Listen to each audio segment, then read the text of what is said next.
Okay girls, सो अब हमारा जो नेक्स्ट है that is your correlation coefficient. ठीक है, अब कोरिलेशन कोफिशिएंट क्या है यहाँ पे? We need a numerical measure to find the strength of relationship between the variable and that is the linear relationship. ठीक है, स्ट्रेंथ ऑफ लीनियर रिलेशनशिप. ये जो आपका कोरिलेशन है कोफिशिएंट, ये लीनियर रिलेशनशिप को मेजर करता है. लीनियर के अलावा अगर कोई रिलेशनशिप होता है, जैसे मैंने अभी आपको डायग्राम बताई, कर्वी लीनियर रिलेशनशिप है, तो ये उसको मेजर नहीं करता. सो कोफिशिएंट ऑफ कोरिलेशन या correlation coefficient always measures the linear relationship.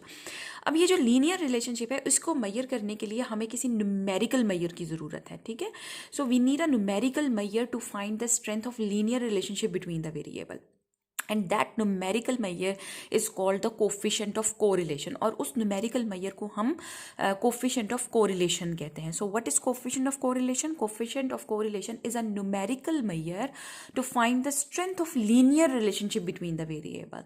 सो ठीक है, कोफिशिएंट ऑफ कोरिलेशन क्या है? It's a numerical measure to find the strength of linear relationship. Linear relationship की स्ट्रेंथ को मेजर करने के लिए जो दो वेरिएबल्स के दरमियान है, उसको हम कहते हैं कोफिशिएंट ऑफ कोरिलेशन. ठीक है, अब coefficient of correlation is denoted by R. ये जो कोरिलेशन का मेजर है जिस कॉल्ड कोफिशिएंट ऑफ कोरिलेशन, इसको हम आर के साथ रिप्रेजेंट करते हैं. जैसे हम रिग्रेशन लाइन के अंदर स्लोप ऑफ द लाइन को बी के साथ रिप्रेजेंट करते थे, इसी तरीके से हम कोरिलेशन कोफिशिएंट को आर के साथ रिप्रेजेंट करते हैं. एक तो ये पॉइंट हो गया. दूसरा जो कोरिलेशन कोफिशिएंट है जिसको मैंने आर से रिप्रेजेंट किया, this is free of units. ये यूनिट्स से फ्री है, यानी जैसे हमने देखा, याद होगा हमने जो है वो रिलेटिव मेजर्स ऑफ डिस्पर्जन किए थे, याद है आपको? तो जो रिलेटिव मेजर ऑफ डिस्पर्जन था उसका भी एक यही पॉइंट था कि it's free of unit, it's unitless. यानी जब उसका आंसर आता है तो उसके साथ यूनिट नहीं लगा होता. अगर लेट सपोज एक्स वेरिएबल आपके पास वो सेंटीमीटर में मेजर हुआ हुआ है, वाई वेरिएबल जो है वो इंचेस में मेजर हुआ हुआ है, तो जब आप कोरिलेशन कोफिशिएंट निकालेंगे तो ना उसके साथ सेंटीमीटर आएगा ना उसके साथ इंचेस आएगा. This correlation coefficient that is free of unit, यानी यूनिटलेस है ये. ठीक है, फिर उसके बाद तीसरा point, the value of R lies between -1 and +1. R is the correlation coefficient. Do remember that कि हमने इसको आर के साथ रिप्रेजेंट किया. तो वो क्या कह रहे हैं कि जो आर की वैल्यू है ये आपकी -1 से लेकर +1 के दरमियान लाई करती है. ठीक है, if R comes out to be +1, अगर आर की वैल्यू +1 आ जाती है, then we call that perfect positive correlation. अगर आर की कोरिलेशन कोफिशिएंट की वैल्यू आपके पास +1 आ जाती है, तो वो हम क्या कहते हैं कि हमारी जो कोरिलेशन है that is your perfect positive correlation. ठीक है, and if R comes out to be -1, -1, then we say that the correlation is negative. ठीक है, perfect negative correlation. So if R की value comes out to be +1, then we say perfect positive correlation.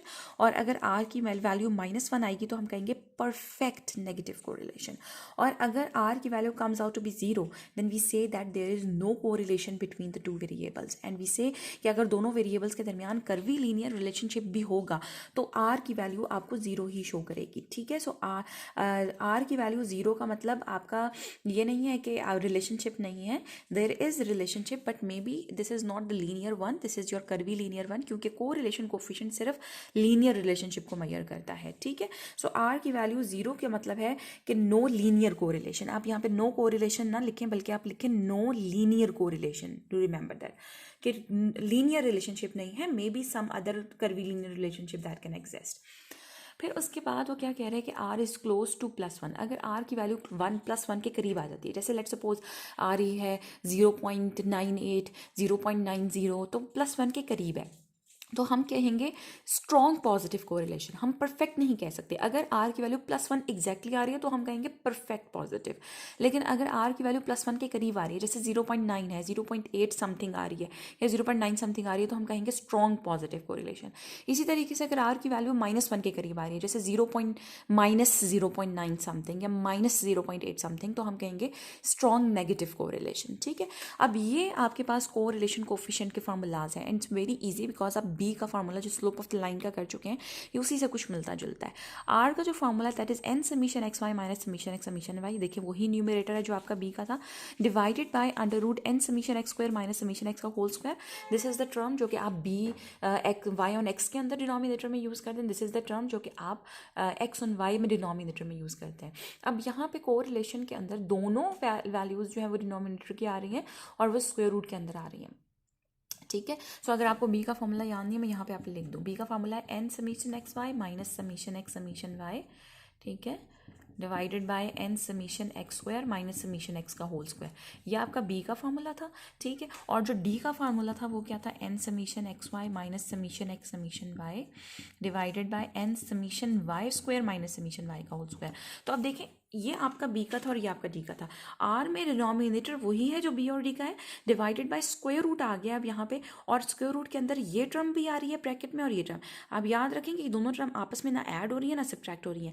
This term is multiplied with this term. अक्सर student जो गलती करते थे बीच में plus का साइन डाल देते हैं तो या माइनस का साइन डाल देते हैं, there is the product sign.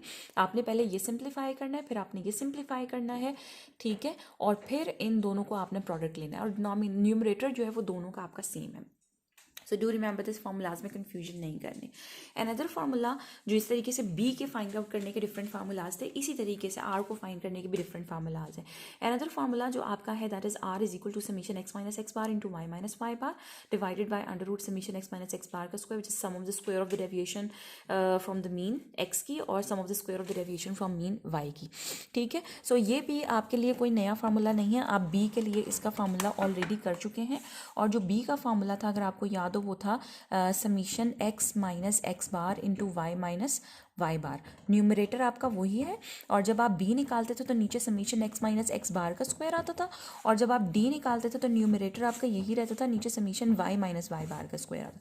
सो यहाँ पे अब न्यूमरेटर वही है जो बी का है, नीचे स्क्वायर रूट के अंदर ये वाली टर्म भी आ रही है जो एक्स के सम ऑफ स्क्वायर ऑफ डेविएशंस थे और वाई के सम ऑफ स्क्वायर ऑफ डेविएशंस दोनों आ रहे हैं आपके पास, और स्क्वायर रूट अंदर आ रहा है। So this is another formula. फिर उसके बाद आपने कोवेरियंस टर्म और इस स्टैंडर्ड डेविएशन से भी काम किया था। सो जो बी का फार्मूला था वो क्या था आपका summation S X Y divided by S X square, और जो डी का फार्मूला था that is S X Y divided by S Y square. अब यहाँ पर जो है क्या है आपका S X Y divided by S X Y covariance term divided by S X S Y, ठीक है।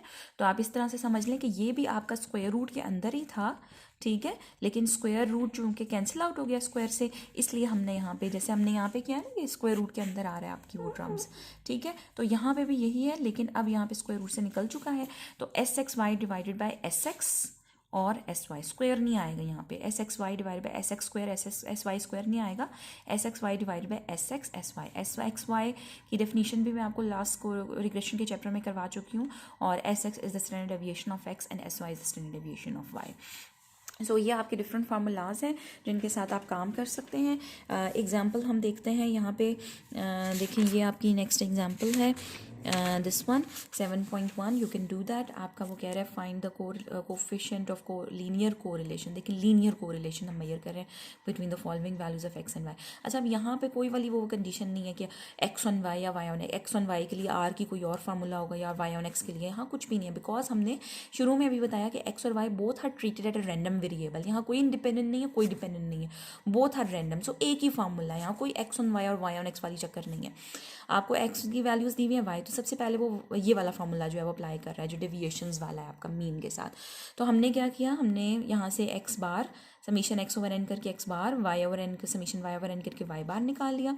फिर हमने एक्स की डेविएशन एक्स बार के साथ और वाई की डेविएशन वाई बार के साथ, और डेविएशंस के स्क्वायर्स ले लिए, और दोनों डेविएशन एक्स माइनस एक्स बार और वाई माइनस वाई बार को प्रोडक्ट ले लिया। तो यहाँ से हमारे पास सारे सम आ जाएंगे। ये देखें summation X minus X bar zero आ रहा है, because we know that sum of the deviation from the mean is zero, this is your arithmetic mean property. तो ये जीरो आएगा, ये भी जीरो आएगा और ये भी जीरो आएगा। स्क्वायर्स का जो सम है वो आपका जीरो नहीं होगा, यहाँ से ये सम निकलेगा, ये निकलेगा, ये निकलेगा, ठीक है। इस फार्मूले में आपने अप्लाई किया और यहाँ से आपकी वैल्यू आ गई 0.977, ठीक है।